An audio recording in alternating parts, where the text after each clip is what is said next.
Welcome to Sakshi education. నేను శరణ్య. ఆచార్య NG Ranga agricultural యూనివర్సిటీలో ఇప్పటికే బీఎస్సీ ఆన్స్ కమ్యూనిటీ సైన్స్ కోర్సులో ప్రవేశాలకు నోటిఫికేషన్ విడుదల చేశారు.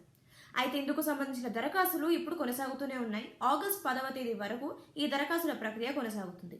ఆగస్టు 10వ తేదీతో దరఖాస్తుల ప్రక్రియ ముగుస్తుంది. సో ఇప్పటికీ దరఖాస్తులు చేసుకునే విద్యార్థులు ఎవరైనా ఉంటే ఆసక్తి ఉన్న విద్యార్థులందరూ కూడా వెంటనే ఈ వీడియో పూర్తిగా చూసిన తర్వాత అప్లై చేసుకోండి. సో వివరాల్లోకి వెళ్తే 2026-27 విద్యా సంవత్సరానికి సంబంధించి బీఎస్సీ ఆన్స్ కమ్యూనిటీ సైన్స్లో 4 ఏళ్ల వ్యవధికి సంబంధించిన ఈ కోర్సులో ప్రవేశాలకు దరఖాస్తులు ఆహ్వానిస్తున్నారు. సో ఇందులో మీరు దరఖాస్తు చేసుకోవాలనుకుంటే కనుక కంప్లీట్గా మీకు 10+2 అర్హత అయితే ఉండాలి. ఇందులోనూ మీకు బైపీసీ, ఎంపీసీ లేదా ఎంబైపీసీ వంటి కోర్స్ కంప్లీట్ చేసి ఉత్తీర్ణత పొంది ఉండాలి. సో ఈ గ్రూప్స్ నుంచి మీకు అర్హత అయితే ఉండాలి. అంతేకాకుండా డిప్లొమా అర్హత కూడా కలిగి ఉండాలి.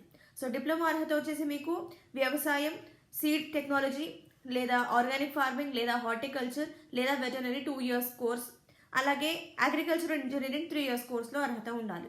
సో అలాగే ఇక్కడ వయోపరిమితి చూసుకుంటే కనుక కనిష్టంగా 17 సంవత్సరాలు ఉండాలి.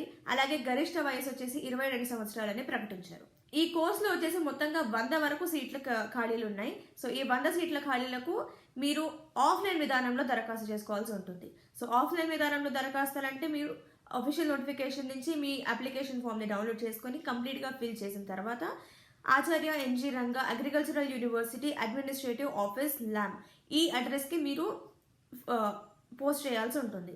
సో గుంటూరులో, ఆంధ్రప్రదేశ్లో ఈ యూనివర్సిటీలో మీరు ఆఫ్లైన్ విధానంలో దరఖాస్తులు పూర్తి చేయాల్సి ఉంటుంది. సో ఇందుకు మీ దగ్గర ఉన్న గడువు ఆగస్టు 10వ తేదీ వరకు మాత్రమే. సో ఇది Acharya NG Ranga agricultural university release చేసిన బీఎస్సీ హాన్స్ కి సంబంధించిన కోర్స్ డీటెయిల్స్. సో ఇది వాటి వీడియో. మరిన్ని ఎడ్యుకేషన్ అండ్ జాబ్ అప్డేట్స్ కోసం సాక్షి ఎడ్యుకేషన్ యూట్యూబ్ ఛానల్ని ఇప్పుడే సబ్స్క్రైబ్ చేసుకోండి. Thank you.